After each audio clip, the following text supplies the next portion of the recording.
Tinbog naman ang isang tricycle driver matapos mahulihan ng iligal na droga sa ikinasang bypass operation sa Legazpi City.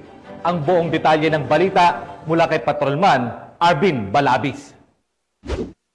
Arestado ang isang individual matapos mahuli sa ikinasang bypass operation sa Barangay 2, Sabang, Legazpi City, Albay, dakong alas 9:30 ng gabi noong October 12 taong kasalukuyan.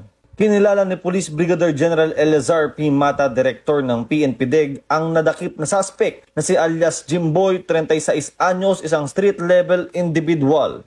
Ang operasyon ay sinagawa ng mga tauhan ng Special Operations Unit 5 ng PNP-DEG sa ilalim ng pangangasiwa ni Police Colonel Joe Wilson J. Demarca, SOU Commander, kasama ang Legazpi City Police Station.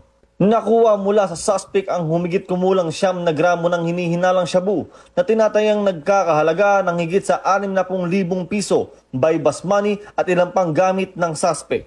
Ang suspect ay nabasahan ng kanyang mga karapatan sa wikang kanyang naiintindihan at ito'y kasalukuyang nasa kustodiya ng Legazpi City Police Station abang hinihahanda ang mga dokumento para sa kanyang paglilitis.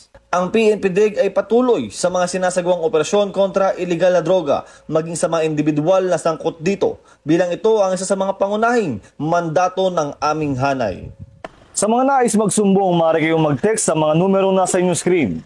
Dahil sa bagong Pilipinas, ang gusto ng PNP-DEG, iligal na droga bigyan ng wakas. Mula sa tanggapan ng PNP Drug Enforcement Group, ako ang inyong Police News Network Correspondent, Patrolman Arvin Balabis. Alagad ng batas, tagataguyod ng Balitang Pulis.